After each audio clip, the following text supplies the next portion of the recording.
Women's Liberation, a Marxist Tradition, by Sharon. Section: Revolutionary Russia and the Challenges to Realizing Women's Liberation. The leaders of the Russian Revolution of 1917 had from the beginning made combating women's oppression a central aspect of their revolutionary project.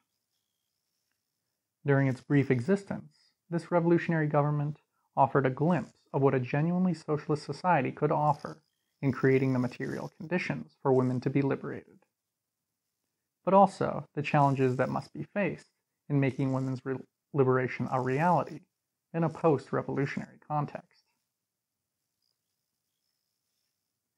Below, I briefly examine the legal achievements and also the limitations of these in achieving genuine equality for women, indicating the degree to which further struggle will be necessary after a socialist revolution to eradicate women's oppression.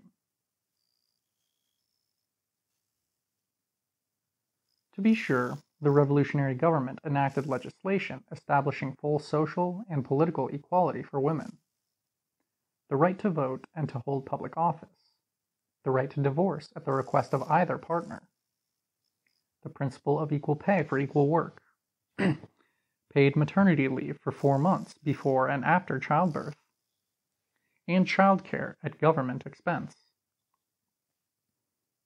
Abortion, viewed only as a health matter, was made legal in 1920, and women won the right to obtain free abortions in state hospitals. Only those who performed abortions for profit were considered criminals. In addition, the revolution repealed all laws criminalizing homosexuality, along with other laws regulating sexuality. Bolshevik Grigory Btih described the impact of the October Revolution on sexuality in 1923. Beginning a quote. Soviet legislation declares the absolute non-interference of the state and society into sexual matters, and so long as nobody is injured, and no one's interests are encroached upon, concerning homosexuality, sodomy, and various other forms of sexual gratification, which are set down in European legislation as offenses against morality. Soviet legislation treats these exactly as so-called natural intercourse. End quote. But legal equality, while crucial, did not achieve liberation in everyday life within the family.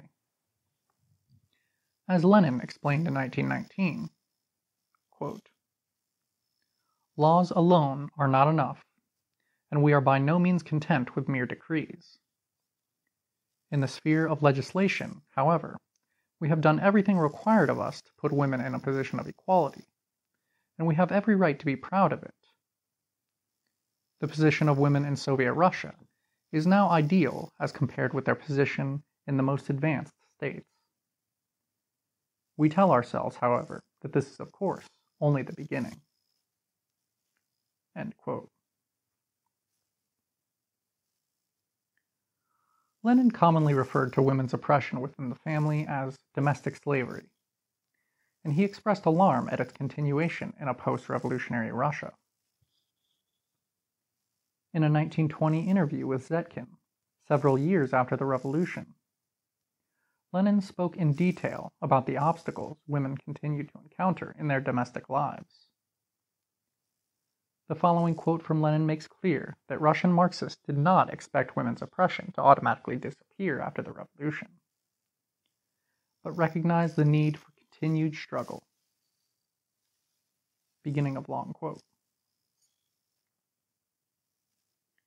Very few husbands, not even the proletarians, think of how much they could lighten the burdens and worries of their wives, or relieve them entirely, if they lent a hand in this women's work, quote. But no, that would go against the, quote, privilege and dignity of the husband. He demands that he have rest and comfort. The domestic life of the woman is a daily sacrifice of self to 1,000 insignificant trifles. The ancient rights of her husband, her lord and master, survive unnoticed. I know the life of the workers, and not only from books. Our communist work among the masses of women, and our political work in general, involves considerable education among the men. We must root out the old slave owner's point of view, both in the party and among the masses. That is one of our political tasks, a task just as urgently necessary as the formation of a staff composed of comrades, men and women, with thorough theoretical and practical training for party work among working women. End of quote. Trotsky likewise argued, quote, to institute the political equality of men and women in the Soviet state was one problem and the simplest, but to achieve the actual equality of man and women within the family is an infinitely more arduous problem. He concluded, quote, all our domestic habits must be revolutionized before that can happen.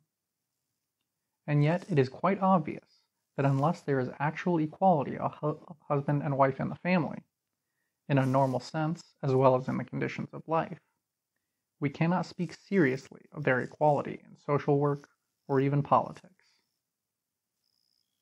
End of quote.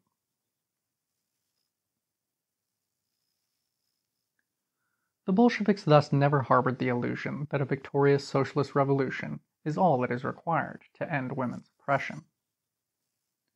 Old customs and attitudes cannot be expected to change overnight, but can only shift over time as new generations grow up without the ideological baggage perpetuated by oppressive class societies over the course of centuries. Indeed, it is more appropriate to appreciate the degree to which the Bolsheviks understood that the revolution was not the end, but the beginning of the struggle to win women's liberation. Most importantly, they understood the centrality of freeing women from the drudgery of, quote, domestic slavery, however difficult, as the key to their future liberation in all spheres of life. End of section.